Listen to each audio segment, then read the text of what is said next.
All right, y'all. Dans la vidéo d'aujourd'hui, nous allons aborder la gamme chromatique. Nous allons essayer de définir ce que c'est que la gamme chromatique. Et surtout, comment est-ce que tu peux l'utiliser, bien sûr, pour improviser sur tes morceaux. En musique, la gamme chromatique correspond à une échelle musicale composée de 12 degrés, donc de 12 notes. Quand on parle d'échelle musicale, comprends simplement que c'est une suite de notes séparées entre elles par des intervalles, comme on l'avait vu pour la gamme majeure. C'est une suite de notes, mais séparées par des intervalles. Et pour la gamme majeure, on avait fait cas de ton et de demi-ton. Mais en ce qui concerne la gamme chromatique, cette échelle musicale ne compose pas 7 notes comme la gamme majeure, pas 7 notes, mais plutôt 12.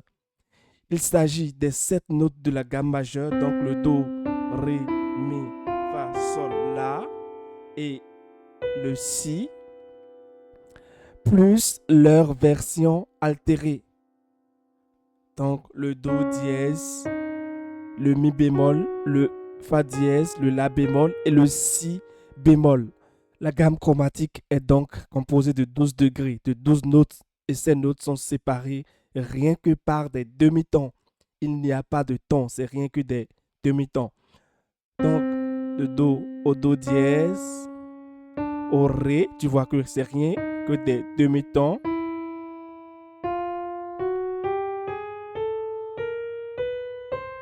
Tu vois, c'est rien que des demi-tons. Quand je joue ma gamme chromatique en montant comme ceci, là, c'est une gamme chromatique, ascendante parce que je monte, je suis en train de monter, et quand je descends, c'est une gamme chromatique descendante. Mais il y a quelque chose de très important que tu dois connaître à propos des demi-tons. On parle souvent de demi-tons, mais il y a deux types de demi-tons. Il y a les demi-tons chromatiques et les demi-tons diatoniques. Le demi-ton diatonique, c'est un intervalle, d'accord, qui sépare deux notes de noms différentes. Par exemple, dans ma gamme majeure, entre Mi et Fa, il y a un intervalle de demi-ton. C'est un demi-ton, d'accord. Mais il y a deux notes de noms différentes. J'ai un Mi et un Fa. C'est deux notes différentes. C'est vrai qu'entre elles, il y a un intervalle de demi-ton. Et ce demi-ton, on va l'appeler demi-ton diatonique. Parce qu'il sépare deux notes, mais qui ont des noms différents. C'est la même chose avec le Si et le Do. Le Si et le Do sont deux notes différentes, mais entre elles, il y a un demi-ton. Ce demi-ton, on va l'appeler demi-ton diatonique. De l'autre côté, nous avons un demi-ton qu'on appelle le demi-ton chromatique. Le demi-ton chromatique, cette fois-ci, sépare deux notes de même nom. C'est deux notes, mais qui portent le même nom. Exemple, Do à Do dièse. C'est toujours Do, Do, Do, Do dièse. C'est vrai qu'il y a une altération, un accident, mais Do, c'est la même note. Do et Do dièse. C'est le même nom de Do. Fa et Fa dièse, c'est le même nom de Fa. Donc, ce demi-ton, on va l'appeler demi-ton chromatique et non demi-ton diatonique. Donc, pour résumer cette partie, on a deux types de demi-tons. Le demi-ton diatonique qui sépare deux notes de noms différentes, exemple Mi et Fa. Et on a le demi-ton chromatique qui sépare deux notes de même nom, exemple Do, Do dièse. Cette nuance nous permet de comprendre définitivement que notre gamme chromatique, c'est une échelle musicale de 12 notes séparées par des demi-tons, mais cette fois-ci, on a des demi-tons chromatiques et des demi-tons diatoniques. Quand je commence à jouer, j'ai un premier demi-ton diatonique entre le Mi et le Fa. et un second demi-ton diatonique entre le si et le do. Et les autres demi-tons qui restent sont des demi-tons chromatiques. Voilà donc ce que c'est que la gamme chromatique. Ce qui nous intéresse dans cette vidéo, c'est de savoir comment improviser avec cette gamme chromatique. Alors, je vais t'énoncer une règle générale à partir de laquelle tu pourras improviser facilement sur ta gamme chromatique.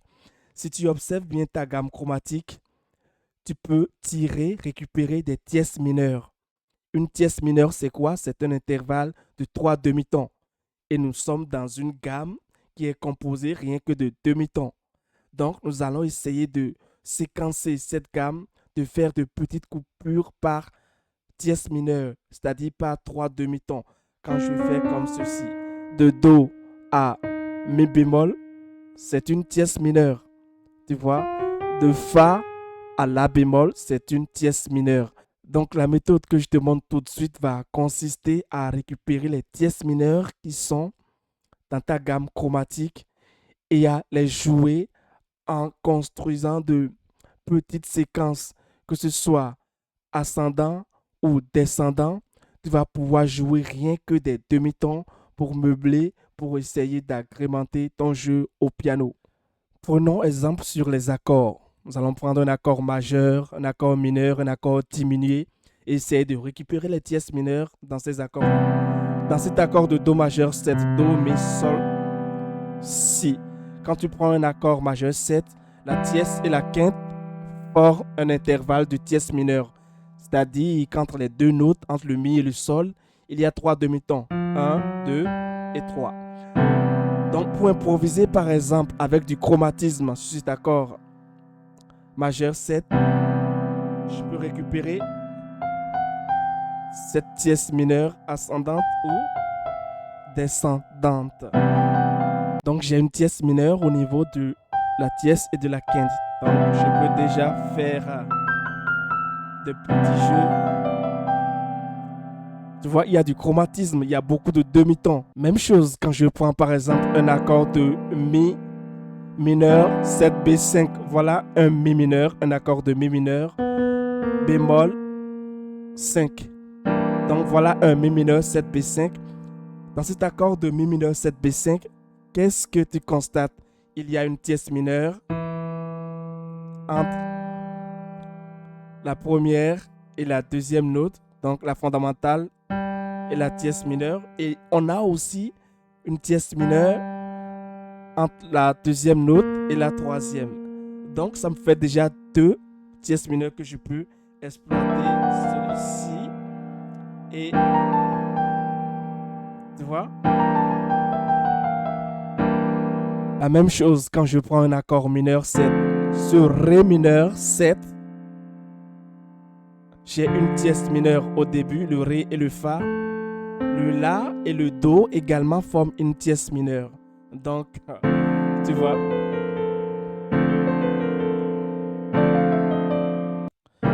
La même chose dans les accords diminués. Et là, c'est le comble parce que les accords diminués 7 sont un empilement de tierces mineures. La première note et la deuxième forment une tierce mineure, tu vois. Ce Do dièse et ce Mi, tierce mineure. Le Mi et le Sol, tierce mineure.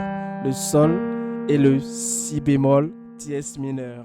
Comme tu peux le voir. Et puis, pour le Mi également.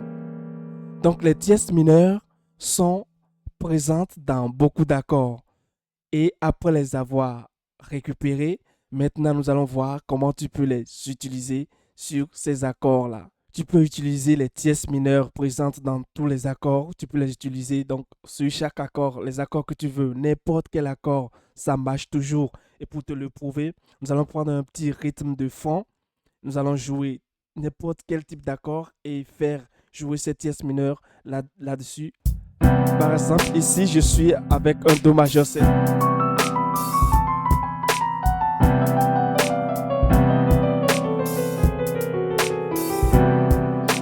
Tu vois, ce sont des demi-tons. Vu que ce sont des demi-tons, il complète toujours les accords. Nous faisons par exemple un Ré mineur sur Ré mineur.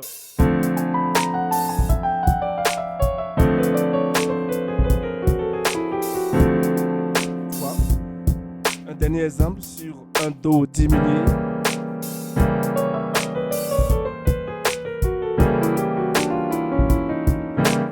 C'est vrai que tu ne vas pas les jouer comme ça. C'est une manière de te prouver que ça marche toujours avec tous les accords. Je t'explique la règle pour improviser. N'importe quel accord, n'importe quelle gamme, ça marche toujours. Donc la méthode est toute simple. Quel que soit ce que tu veux faire, improviser, il n'y a pas à réfléchir. Il te suffit juste instantanément de choisir une note de départ. Prenons ce Do dièse par exemple. Et à partir de cette note de départ, tu traces une tierce mineure. Donc ce Do dièse a pour tierce mineure ce Mi. Voilà ma tierce mineure, c'est-à-dire qu'entre ce Do dièse et ce Mi, il y a un intervalle de 3 demi-tons. Donc tu traces une tierce mineure à partir de n'importe quelle note et tu résous sur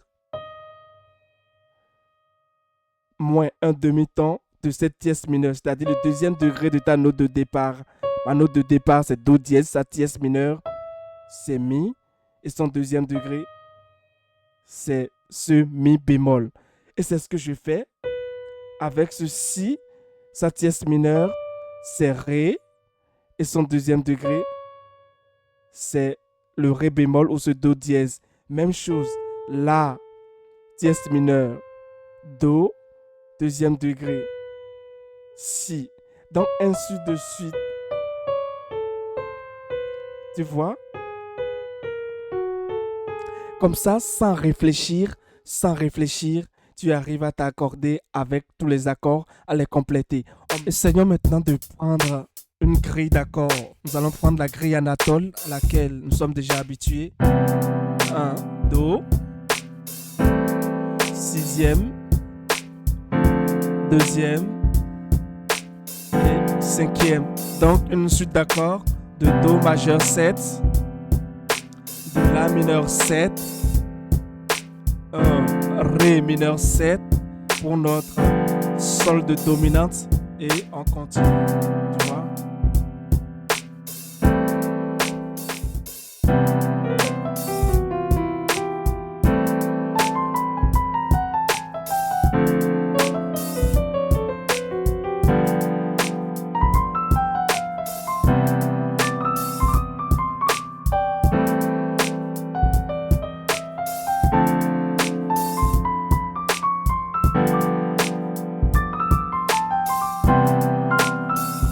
Si tu ne faisais pas encore de l'improvisation et que les autres méthodes te font peur, à savoir les modes, la gamme pentatonique, la gamme blues, ainsi de suite, je pense que celle-ci est très simple. Tu n'as pas à réfléchir, il suffit juste de choisir une note, de tracer une tierce mineure, de descendre par chromatisme ou de monter toujours par chromatisme. Vu que ce sont des demi-tons, ils arrivent toujours à s'arrimer ou à compléter les accords que tu joues à la main gauche. Si tu veux être plus précis, il s'agit d'observer instantanément les accords que tu joues à la main gauche et de penser aux tierces mineures qu'ils contiennent et de commencer ton improvisation chromatique à la main droite par ces tierces mineures-là. Mais sinon, tu peux toutefois choisir n'importe quelle note, je te dis, n'importe quelle note. Tu arrives toujours à avoir un son équilibré. Ce sont des demi-tons qui vont de résolution en résolution. Tu n'as pas de tension à laisser traîner derrière toi. Je pense que c'est une très très bonne méthode. Une méthode ancrée, bête, très simple pour toi en fait. Si les autres méthodes te font peur, alors celle-ci peut t'aider. D'ici à là, pour toi, viens et ciao ciao.